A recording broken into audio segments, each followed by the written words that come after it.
भारत माता की, नर्मदा मैया की, संत समाज की, जनता जनार्दन की, हर हर नर्मदे।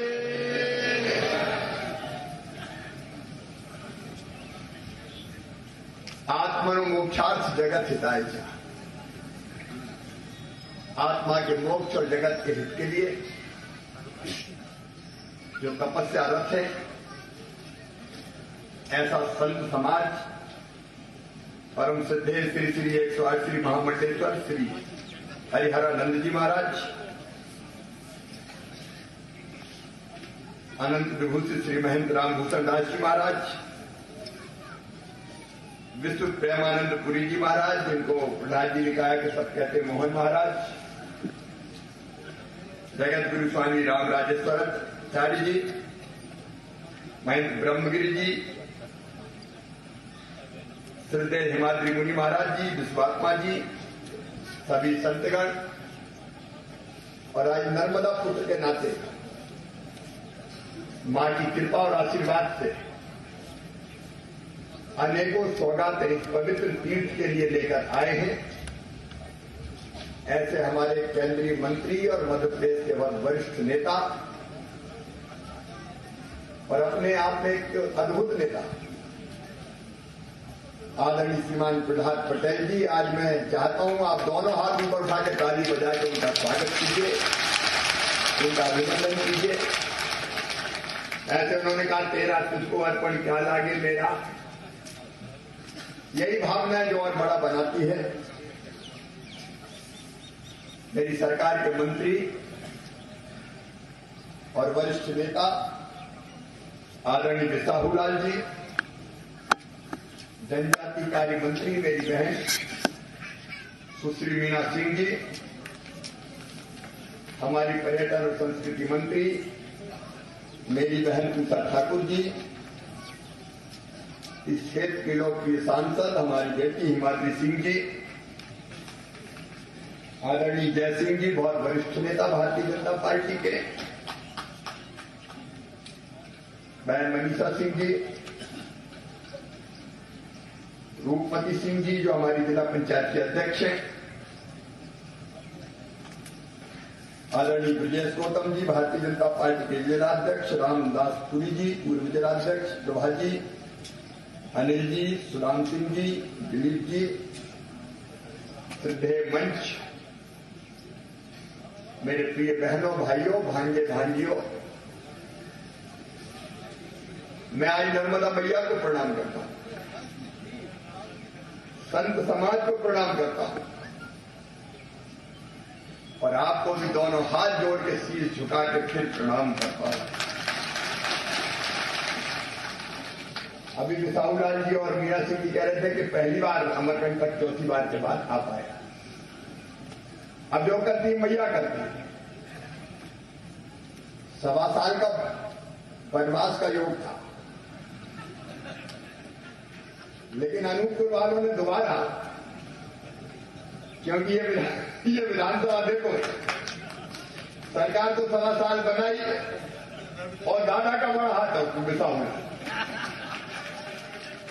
ये दादा पहले आए मेरे पास और इन्हें कहा ये सरकार बहुत भ्रष्ट है, इसको बदलना चाहिए। तो पहले मैंने मना किया कि हम इन चक्रों में नहीं पड़ने डाल।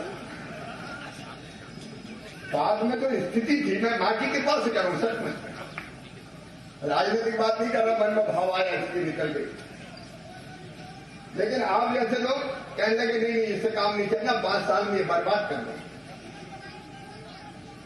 और इस्तीफा दे विधायक जी के पद से ये मैदान में आ गए। अब मैं ये इसलिए कह रहा हूं कि निमित्त भी अमरकंटक ही बना और दूसरा आपको इसलिए प्रणाम करता हूं कि दादा को धूमधाम से आपने इतने वोटों से जिताया, मतलब सरकार बदलने पर मोहर लगी, मां की कृपा हुई और अब संकल्प यही है कि प्रदेश की जनता की सेवा में पूरी तरह से झोंक के अपने आप को सब काम करें। आज बड़ी राजनीतिक बात नहीं करूंगा, आज मां ने बुलाया है सब कुछ। भाई प्रहलाद जी और मैं, वैसे आप सब भी, लेकिन हमारे गांव गोटे गांव में नर्मदा जी के पिताजी प्रहलाद जी के बाबूजी रोज नर्मदा स्नान करने गांव गोटे गांव से नर्मदा जी के तट पे। अब मैं तो जहां पैदा हुआ ऊपर से देखो तो नीचे नर्मदा मैया, नर्मदा जी की गोद में ही पैदा, उनकी गोद में ही खेले, उनकी गोद में ही बड़े हुए। और जब प्रहलाद जी ने बिल्कुल ठीक किया कि अगर कुछ हो रहा है तो वो मां की कृपा और आशीर्वाद से ही हो रहा है, हमारा क्या है, जो कुछ मैया का है और जनता जनार्दन का है। प्रहलाद जी ने नर्मदा परिक्रमाएं एक बार नहीं, ज्यादा बार की। वो परिक्रमावासी है, मां के पुत्र है, और आज प्रसाद योजना लेके यहां पधारे हैं। मैं एक बार फिर उनको मध्य प्रदेश की ओर से हृदय से स्वागत करता हूं, उनका अभिनंदन करता हूं। लेकिन नर्मदा जी हमारी जीवन रेखा है, मां है,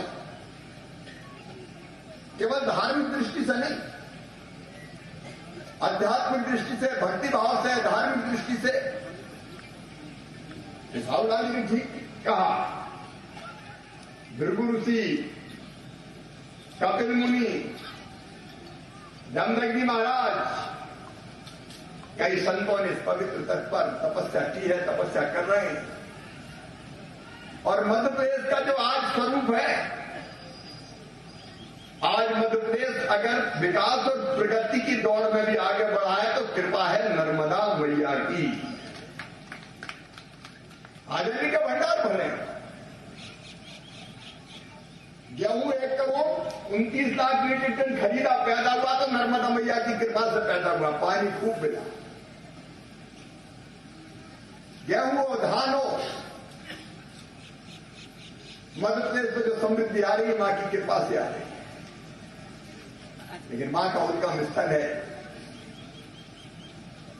और मन में वेदना होती है, मैं भी उसमें शामिल हूं। मां के इस पवित्र उद्गम स्थल को इंसानों ने ऐसा बना दिया कि अभी प्रहलाद जी बता रहे थे कि सफाई करने, स्वच्छता के लिए उतरे तो मैला हाथ में आ गया। और हम में से हर एक सोचे, संत समाज, मंच पर बैठे लोग, अमरकंटक वासी और आप सब सोचे, क्या ये स्थिति मन में तकलीफ पैदा नहीं करती? क्या हमारा मैला सीधे नर्मदा मैया में जाएगा, उनकी गोद में जाएगा?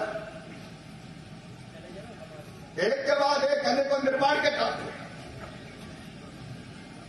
मां नर्मदा के प्रति अगर भक्ति भाव का प्रदर्शन करना है और मध्य प्रदेश को अपना कर्जा उतारना है तो हमको संकल्प लेना होगा कि नर्मदा मैया की गोद में मैला किसी भी कीमत पर नहीं जाएगा। बोलिए नहीं जाना चाहिए ना? अरे जोर से बताओ, नहीं जाना चाहिए ना? अकेला सरकार के बस का रोक नहीं, हम कह रहे हैं कि आदेश से रुक जाए। समाज को साथ में खड़ा होना पड़ेगा। और पहला नंबर है अमरकंटक वासियों का। मैं प्रार्थना करते हुए कहना चाहता हूं, लेकिन मैया ने मुझे ये कहा कि बेटा थोड़ा कठोर भी हो जा, सख्त भी हो जा। तो आजकल आप देख रहे हैं जगह जगह तोड़ा फोड़ के चल रहे, गड़बड़ करने वाले ठीक भी किए जा रहे। आज पहले तो जनता तय करे और फिर शासन नीति बनाए। आप सब सहमत है कि मेरा नर्मदा जी में नहीं जाना चाहिए? एक बार फिर दोनों हाथ ऊपर उठा के बताओ, बोल के बताओ। अब ये संत समाज यहां बैठा हुआ है, जन नेता यहां बैठे हुए, जनता यहां बैठी हुई है, प्रशासन यहां बैठा हुआ है, कलेक्टर यहां जाए। आज से मैं निर्देश दे रहा हूं, ट्रीटमेंट प्लांट का काम 6 महीने के अंदर पूरा होना चाहिए। और एक व्यवस्था बनाइए, जो मेले का पानी साफ होगा वो भी नर्मदा जी की गोद में नहीं जाएगा, साफ होके वो पेड़ पौधों को दे दिया जाएगा। तैयार है ना सब? और दूसरे, बिसाहुलाल जी आप है, सांसद जी है, बाकी जननेता है, प्रशासन है, आप चर्चा कीजिए। कहीं का भी मेला भविष्य में नर्मदा जी की गोद में नहीं जाएगा, उसकी आउटलाइन पूरी बनाइए। और मुख्यमंत्री होने के नाते आज मैं ये दृढ़ता से कह रहा हूं,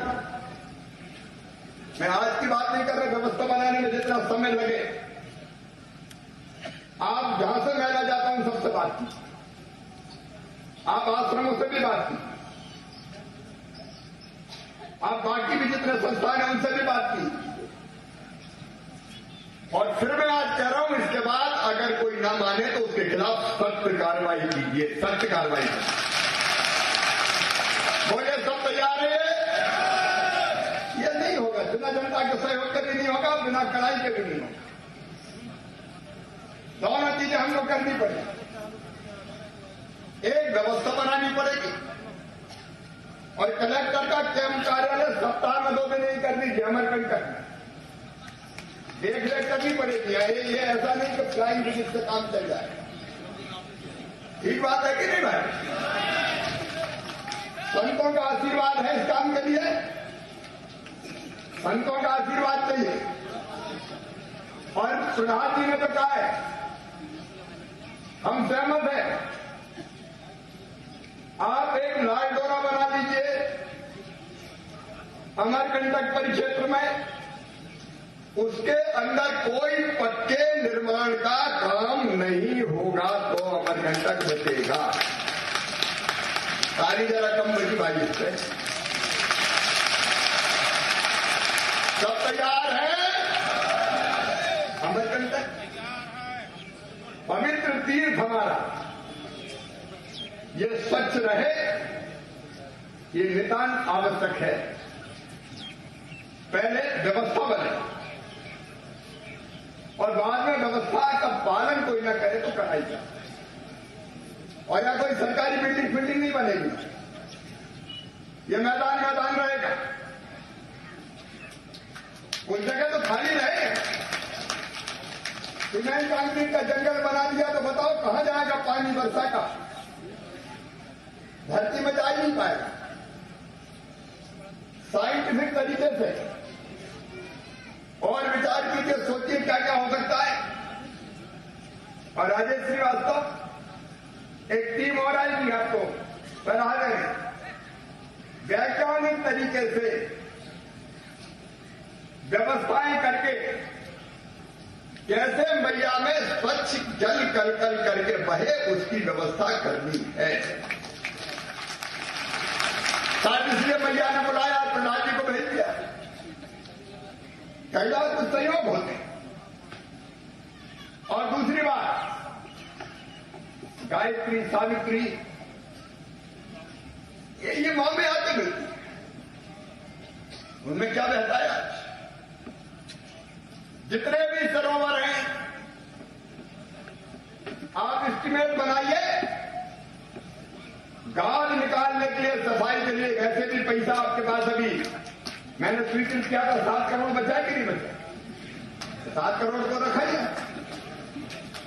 आप गाद निकालने का भैया, गाद बाल ईमानदारी से निकले, नहीं तो निकले एक तगाड़ी और फिर बन जाए 10 तगाड़ी। ये काम जरा ऐसे ही होते, तो गाद का भी जरा हिसाब किताब हो। और नगर पालिका में कोई भगवान थोड़ी बैठे हैं भाई, अध्यक्ष अच्छे हो सकते। कहा नगर पालिका अध्यक्ष जवाब भैया?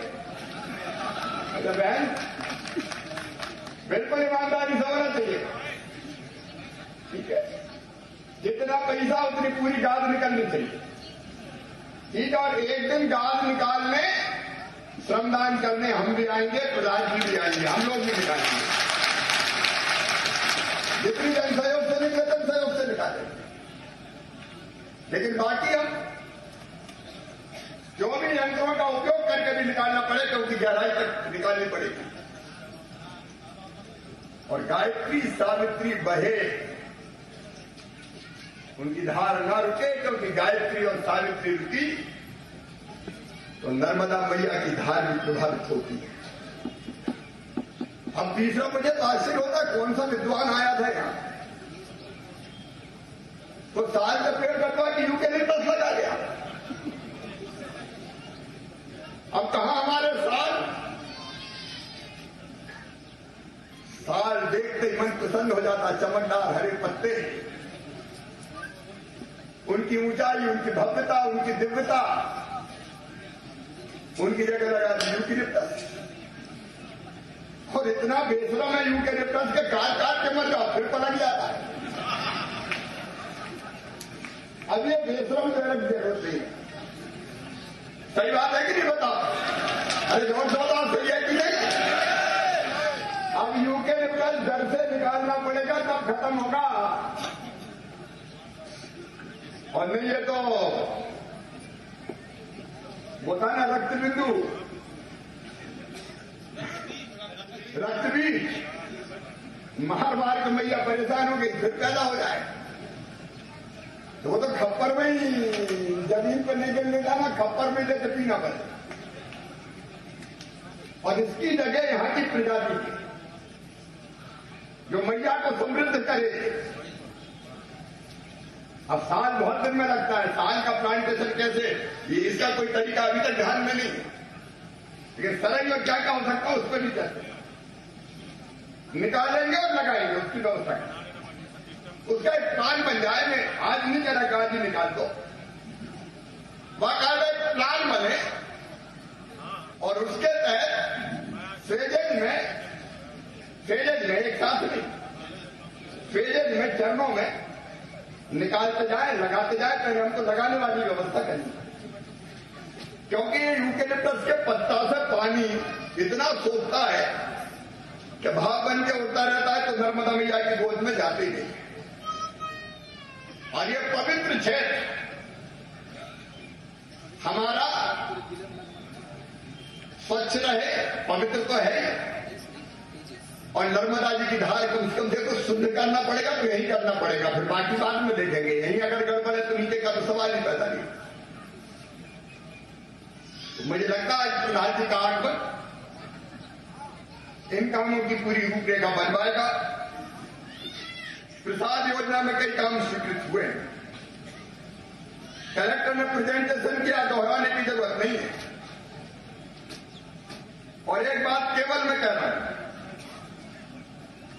प्रहलाद जी ने भी कहा कि और देखो तो भी और देंगे, और बाकी तो मैया की कृपा है, मध्य प्रदेश के खजाने से भी व्यवस्था होगी।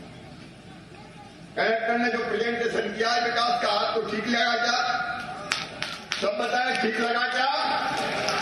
तो एक बार इसको और बैठ कर दें। प्रसाद योजना के स्वीकृत का, बाकी स्वीकृत करने का हम काम करेंगे। प्रहलाद जी, एक इच्छा मेरी बहुत बार होती है, यहाँ रेस्ट हाउस में रुकने में आनंद नहीं आता, सरकारी चीज को भावी पैदा नहीं करते। कई घोर घने जंगल में 5-7 कुटियां बन जाए,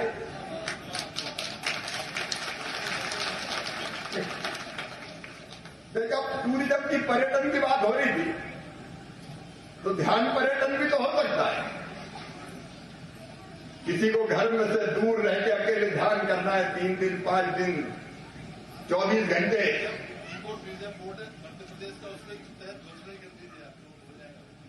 तो इको टूरिज्म बोर्ड के तहत वो कुटियां कहां बनेंगी, बनाई जाएंगी, ध्यान कुटी होगी, ध्यान करेगा। और कोई भी देश भर से आके ध्यान करे, पहले से उसकी व्यवस्था बन जाएगी। देखो जहां भीड़ भाड़ होती है वहां ध्यान नहीं लगता, और इस क्षेत्र में इतने संत हैं जिन्होंने तपस्या की है, ऐसे स्थान सिद्ध और तपस्या स्थली होंगे, तो कुटियां भी बन जाए। अब बिसाहू लाल जी और हिमाद्री कह रहे होंगे ये तो कुटिया ही में लगा है, तो आपने जो मकानों की बात बताई, एक बात भैया एक और बार साफ कर दूं, सरकार पे मोदी जी को मैं प्रणाम करता हूं। उनने भी हमेशा कहा है भारत के प्रधानमंत्री अद्भुत है। भारतीय जनता पार्टी का कहना, मैं भी कह रहा हूं, प्रधान जी का कहना है, सबसे पहला हक किसी का है तो गरीबों का है। और इसलिए उपयुक्त स्थल तलाश के आपने 825 मकान की बात कही है और आपने स्वयं कहा कि यहां नहीं, जो उपयुक्त स्थल हो, तो जो मूल निवासी अमरकंटक के, जो गरीब है, जनजाति भाई बहन है,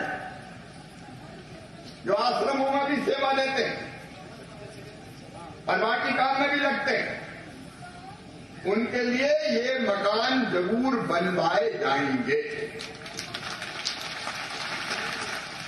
तो प्रशासन मिलके जिससे मां स्वच्छ और पवित्र रहे, उसको ध्यान में रखते हुए वो स्थान आप तय कीजिए, तो वो निश्चित तौर पर हो जाएगा। बाकी कुछ और चीजें आपने कही है, गाज की बात आपने कही थी और एक अस्पताल के उन्नयन की बात कही। अस्पताल के उन्नयन के काम को भी हम जरूर करेंगे, लेकिन एक और सुझाव मैं दे रहा हूं।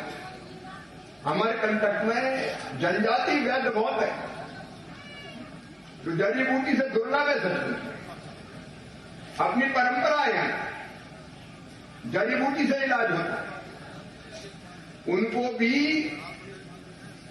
बिसाऊ जी, मीना जी, आप भी हिमाद्री जी, अगर देखिए परंपरागत जनजाति है, वो भी कैसे विकसित होकर इलाज कर सके, ये बनाएंगे अपन, क्योंकि कई बीमारी के लिए अस्पताल के, तो वो अपन देख के एक जड़ी बूटी का कोई पार्क बन सकता है क्या, एक इसका सोचना चाहिए। एक पवित्र क्षेत्र में कोई स्थान चिन्हित करके फॉरेस्ट डिपार्टमेंट से बात करें कि फॉरेस्ट की जमीन हो, वहां तो औषधीय पौधे जो यहां के हैं विशेषता वो लगे, उसका भी इंतजाम करेंगे। एक बात यह है कि हमारे जनजाति देवी देवता, उनके देवालय वो टूट फूट गए हैं, जीर्णोद्धार की जरूरत है, तो आप बैठ के मीना जी के साथ उसकी योजना बना लीजिए। हाँ, देवोत्थान के लिए तो उस योजना पर भी काम किया जाएगा, ताकि हम अपने देवालय, देवी स्थान, देवी देवताओं के स्थान, उनका विकास कर सकें।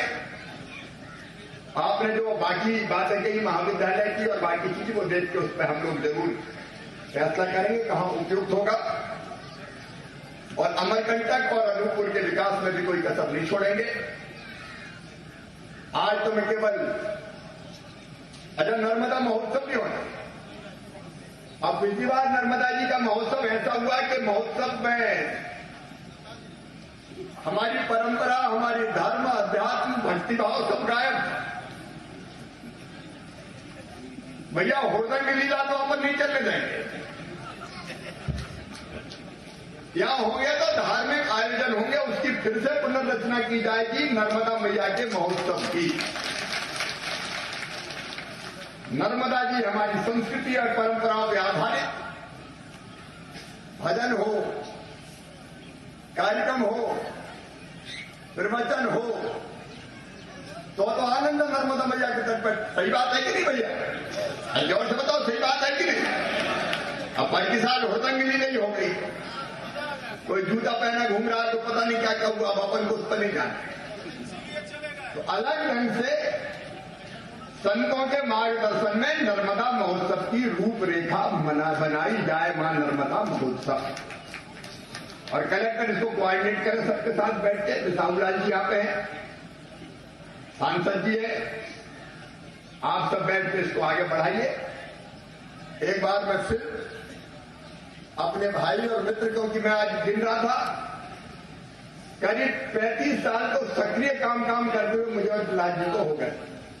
1984 से हम लोग साथ में काम कर रहे हैं, और करते करते यहां तक काम किया है मां की कृपा से।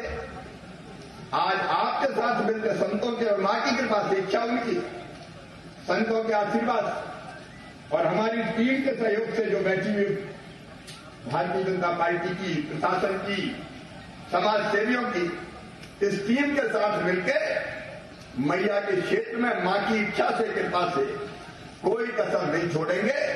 एक बार मेरे साथ आप सब संकल्प लेंगे, क्योंकि जनता के संकल्प से काम पूरा होता है कि मां नर्मदा जी यहां निर्मल रहेंगी, स्वच्छ रहेंगी, यहां हरियाली होगी।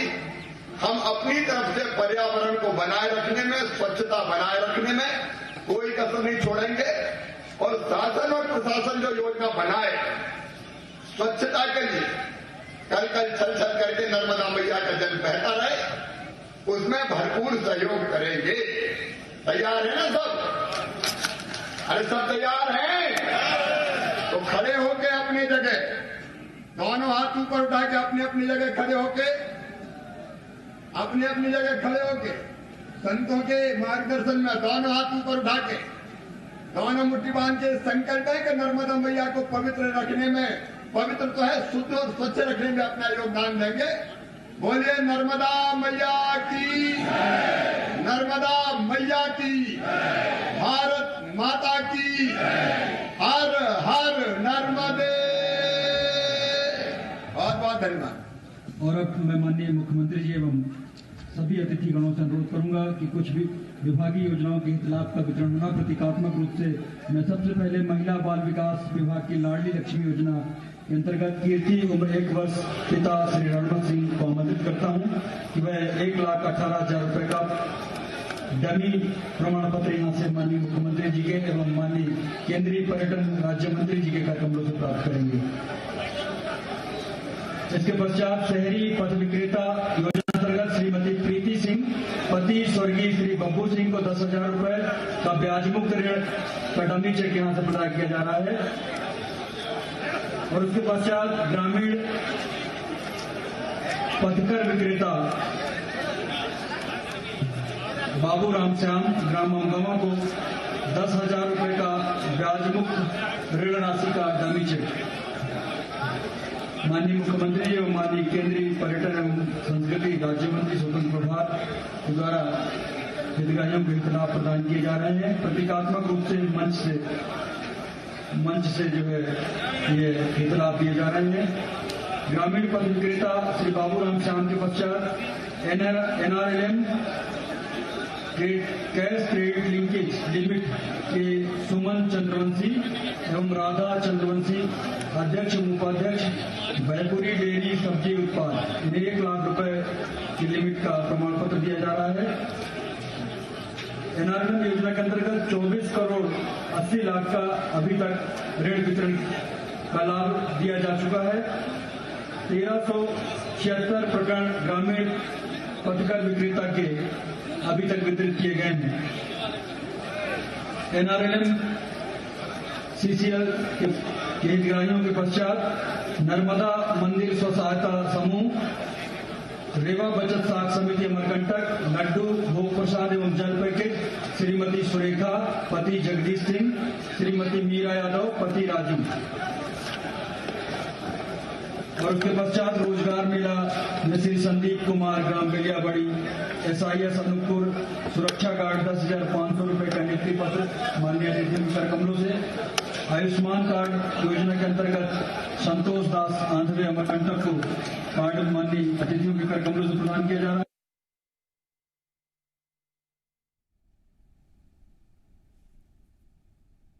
तो अमरकंटक पहुंचे हुए हैं मुख्यमंत्री शिवराज सिंह चौहान और तस्वीरें आपको दिखाई जहां जो केंद्रीय पर्यटन एवं संस्कृति मंत्री हैं प्रहलाद पटेल वो भी मौजूद रहे। इस दौरान उन्होंने करोड़ों की विकास कार्यों की योजनाओं का लोकार्पण और शिलान्यास किया।